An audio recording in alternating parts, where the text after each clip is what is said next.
Shalom saudara, gadget di tangan, Tuhan di mana?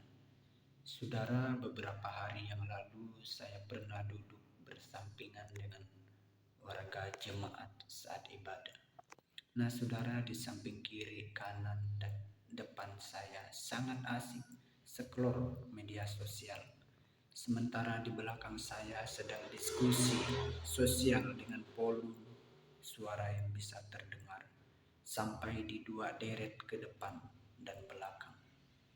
Wah, perilaku ini bahkan dilakukan saat lagi doa dan khotbah. Jadi saudara bayangkan, saya berpikir begini, tangan yang seharusnya terangkat menyembah atau melipat dalam doa justru sibuk mengusap layar ponsel. Nah saudara, fenomena scoring media sosial saat ibadah bukan lagi dominasi anak muda. Ini telah menjadi wabah lintas generasi. Nah jadi saudara, karena itu saya merenungkan begini, bahwa ada beberapa tinjauan etika bergereja dari sudut pandang teologi dan psikologi. Yang pertama, tinjauan teologis. Kehadiran yang secara teologis, kita memahami bahwa ibadah adalah perjumpaan antara Allah dan umatnya. Ketika seseorang sibuk dengan dunianya sendiri di tengah ibadah, terjadi kehilangan fokus pada kekudusan.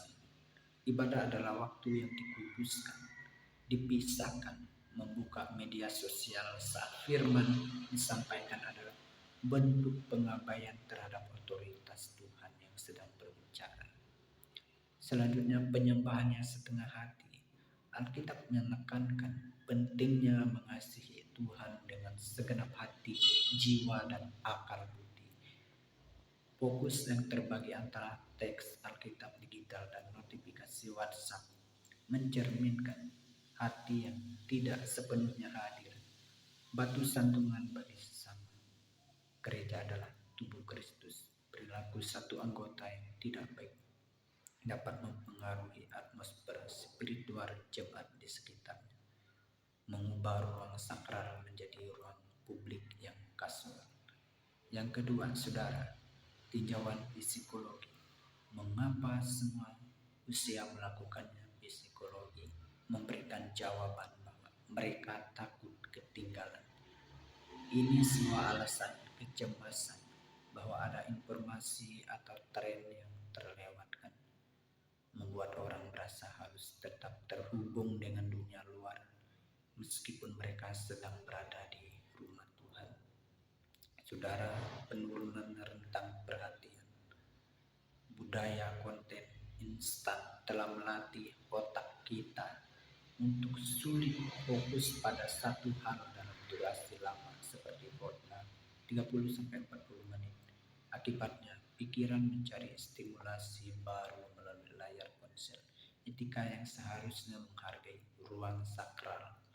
Etika bukan sekadar kumpulan aturan, melainkan bentuk penghormatan. Berikut adalah langkah praktis untuk memulihkan etika gereja. Gunakan Alkitab fisik. Ini adalah sebuah pesan. Pada akhirnya saya teringat pada pesan kerohanian BEM STTI Bali yang selalu mengingatkan mahasiswa STTI Bali untuk menggunakan Alkitab fisik saat ibadah kapel pagi maupun kapel siang. Ini menarik sekali. Jika ponsel terlalu menggoda, kembalilah menggunakan Alkitab cetak untuk minimalkan distraksi notifikasi. Nyalakan mode pesawat jika harus menggunakan ponsel untuk membaca Alkitab digital. Aktifkan mode pesawat sebelum ibadah dimulai. Kesadaran guna.